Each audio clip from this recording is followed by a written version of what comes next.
Meaning, Reverend Sir, may I ask this question, that in what way Buddhism contribute to the welfare of humanity? Thank you.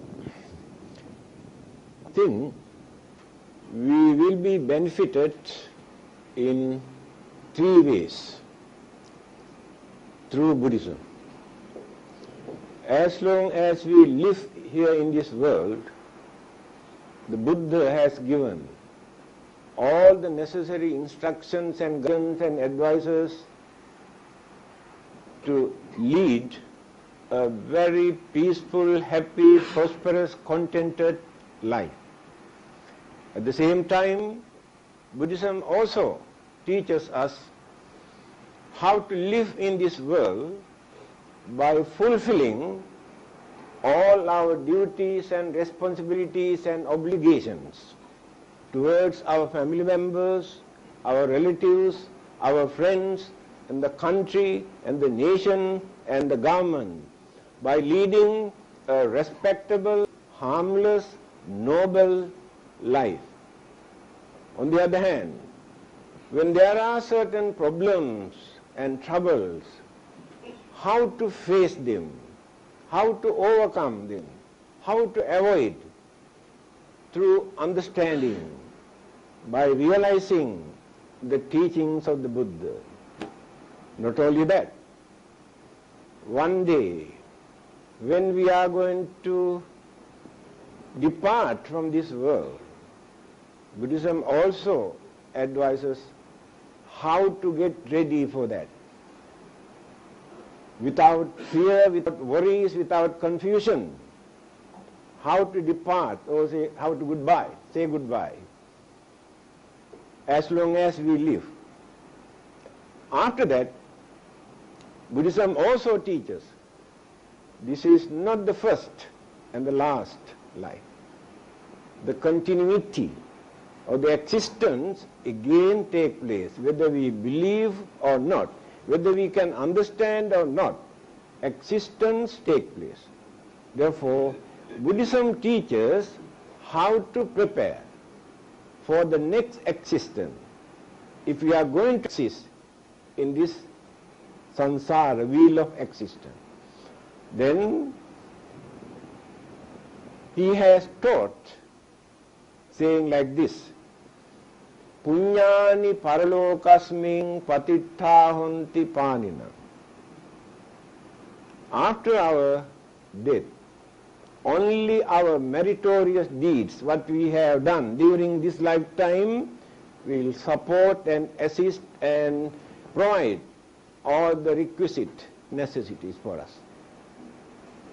Therefore, Buddhism teaches how to prepare for the next life, not to suffer, to lead again a happy, peaceful, prosperous, contented life.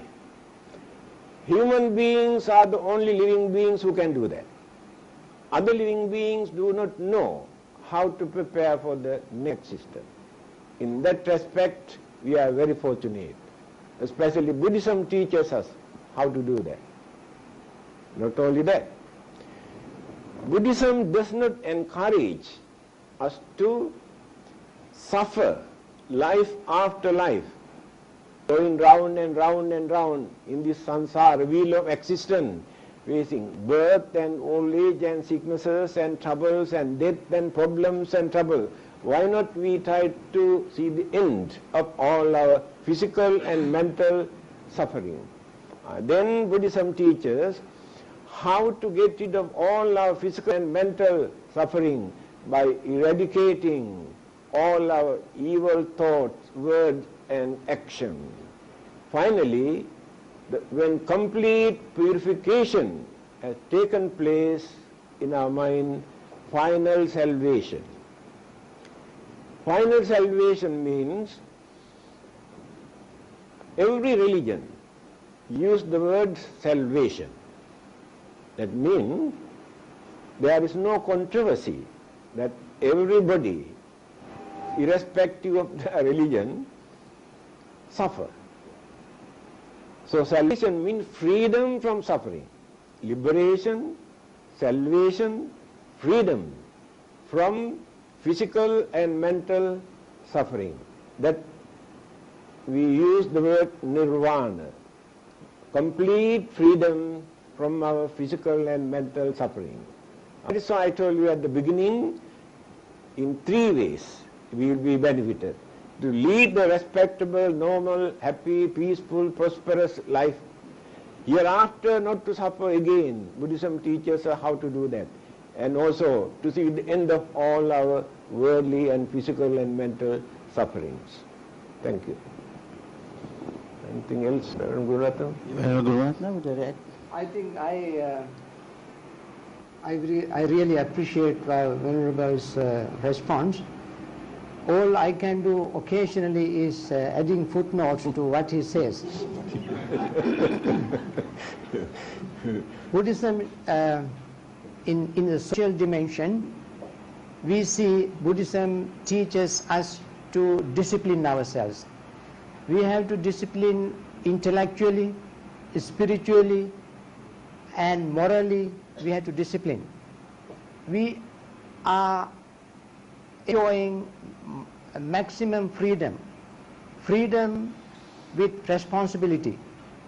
Freedom with responsibility cannot be abused if we learn to discipline ourselves.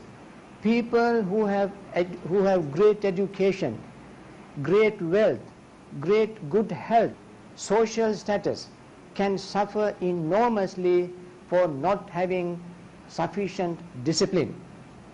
Discipline to use their wealth, discipline to use their health, discipline to use their friends, discipline to use their responsibility and freedom. And this discipline is the wonderful gift of Buddhism. Moral discipline comes what is called through sila.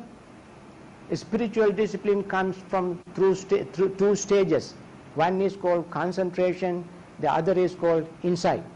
When we have these 3 stages of discipline, we sometimes call it sila, samadhi, panya, which is a unique contribution of the Buddha's teaching for our own well-being, peace, happiness, solace and comfort.